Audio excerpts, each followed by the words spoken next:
नमस्कार नयगढ़ जिला खबर को आपन को स्वागत। चलु जानिबा आज नयगढ़ जिलार विभिन्न खबर कागज रे प्रकाश पाइथिबा न्यूज।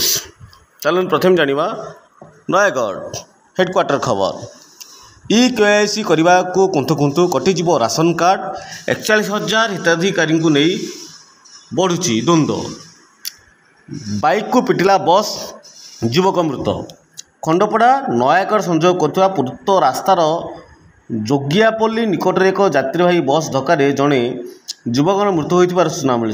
सूचना मुताबक आज दिन प्राय 12टा बेले जोगियापल्ली ग्रामर धोबा प्रधान सान पुओ बलिया प्रधान बालुंगा पार्श्वर ग्राम को फेरुवा समय नयागढ़ काम सारी फेरुवा बेले ग्राम उपकंठर एक घोरई इंजीनियरिंग कॉलेज निकट में खंडपड़ा पटू जाऊा नायक नामक एक यात्रीवाही बस धक्का जाता फल घटनास्थल मृत्यु होता।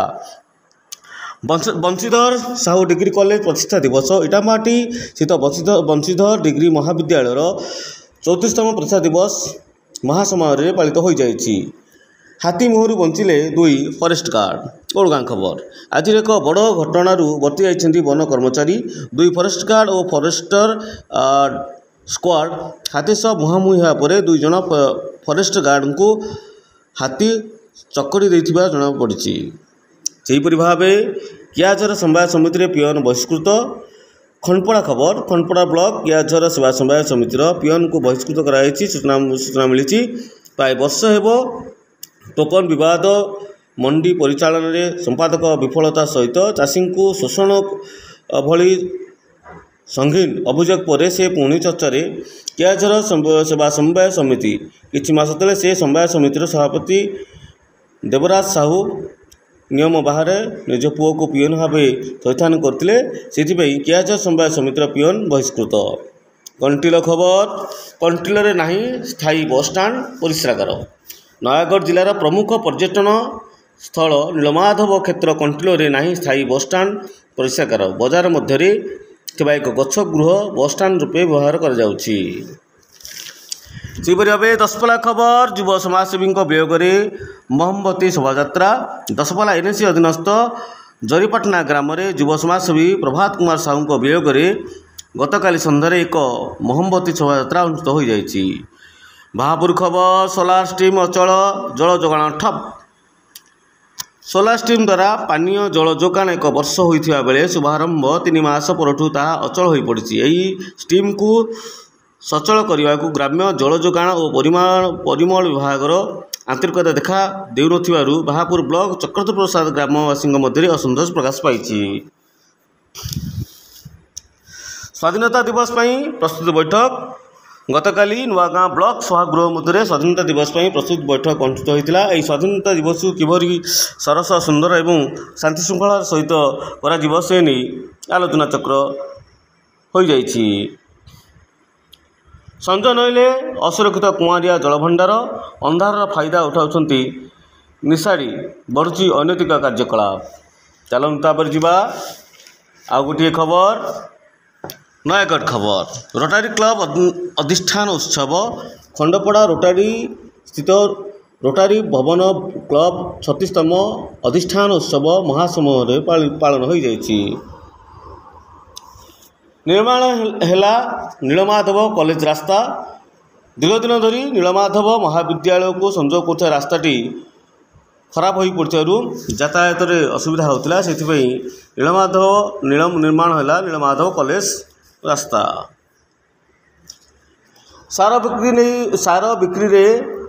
नहीं वर्धित मूल्य फेरस्त। पुणी दशपल्लार किसी खास खबर। सार को नहीं कृषक मैंने सचेतन हूँ।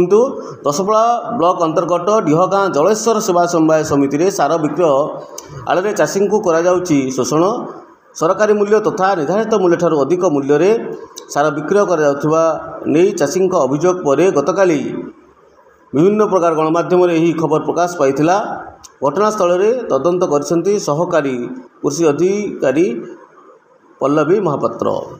विद्यालय नाम परिवर्तन प्रसंग में अनशन चेतावनी। खंडपड़ा खबर। खंडपड़ा ब्लॉक सीधामूला पंचायत अधीन कनान सिंह राजस्व ग्राम परिसीमा मध्य अवस्थित ରାଜକୋରି ଉପବିଦ୍ୟାଳୟ ନାମ ପରିବର୍ତ୍ତନ ନିମନ୍ତେ ଦାବି ଘଟଣାରେ ଅନଶନ କରିବେ ଗ୍ରାମବାସୀ।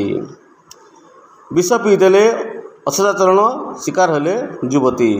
ନୟାଗଡ଼ ଖବର। ପ୍ରଥମେ ଅସଦାଚରଣ ପରେ ହତ୍ୟା ଧମକ ଟାଉନ ଥାନାରେ ମାମଲାରେ ରୁଜୁ ହୋଇଥିଲେ ମଧ୍ୟ ପୁଲିସ ତ୍ୱରିତ ପଦକ୍ଷେପ ନେଲା ନାହିଁ। ଫଳରେ ଜଣେ ଯୁବତୀ ଆତ୍ମହତ୍ୟା ପାଇଁ ବିଷ ପିଇ ଦେଇଥିବାର ସୂଚନା ମିଳିଛି। ହୃଦଘାତରେ ଆଖି ବୁଜିଲେ ବ୍ୟବସାୟୀ। ଗଣିଆ ଖବର। ମୃତ୍ୟୁ କେବେବେଳେ ସେ ଆସି ପହଞ୍ଚେ ତାହା କେହି ଜାଣନ୍ତି ନାହିଁ। ଏହିଭଳି ଏକ ଦୁଃଖଦ ଘଟଣା ଘଟିଛି ଗଣିଆ ବ୍ଲକ ଅନ୍ତର୍ଗତ ରାସଙ୍ଗ ଗ୍ରାମରେ। ସୂଚନା ଥାଉ କି ରାସଙ୍ଗ ଗ୍ରାମର ହୃଦାନନ୍ଦ ସ୍ୱାଇଁ 10 ବର୍ଷ ଧରି ଗଣିଆ ବଜାରରେ ଦୋକାନ କରି ନିଜ ପରିବାର ପ୍ରତିପୋଷଣ କରୁଥିଲେ। ତାଙ୍କର ହୃଦଘାତରେ ବର୍ତ୍ତମାନ ସେ ଆଖି ବୁଜିଛନ୍ତି। 12ଟି ପଞ୍ଚାୟତକୁ ବ୍ୟାଟେରୀ ଚାଳିତ ଗାଡ଼ି ପ୍ରଦାନ। ଓଡ଼ଗାଁର କିଛି ଖାସ୍ ଖବର।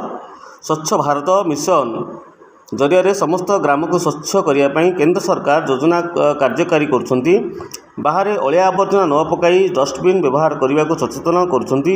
ଏବେ ପ୍ରତି ପଞ୍ଚାୟତରେ ବର୍ଜ୍ୟବସ୍ତୁ ସଂଗ୍ରହ କରିବାକୁ ବ୍ୟାଟେରୀ ଚାଳିତ ଗାଡ଼ି ପ୍ରଦାନ କରିବାକୁ ଲକ୍ଷ୍ୟ ରଖାଯାଇଛି। ଆଜି ପ୍ରଥମ ପର୍ଯ୍ୟାୟରେ 12ଟି ପଞ୍ଚାୟତକୁ ଗାଡ଼ି ପ୍ରଦାନ କରାଯାଇଥିବା ଜଣାପଡ଼ିଛି। ଏହିପରି ଭାବେ ଆମେ ଆପଣଙ୍କ ପାଖରେ ପ୍ରତ୍ୟେକ ଦିନ ନୟାଗଡ଼ ଜିଲ୍ଲାର ପ୍ରମୁଖ ଖବରକାଗଜରେ ପ୍ରକାଶ ପାଉଥିବା ଖବରକୁ ଆପଣଙ୍କ ପାଖରେ ଆମେ ଉପସ୍ଥାପନ କରୁଛୁ। ସେଥିପାଇଁ ଆମ ଚ୍ୟାନେଲକୁ ଲାଇକ୍ କରନ୍ତୁ, ସେୟାର କରନ୍ତୁ, ଭଲ ପାଇ ଦିଅନ୍ତୁ। ଜୟ ଜଗନ୍ନାଥ। ନମସ୍କାର।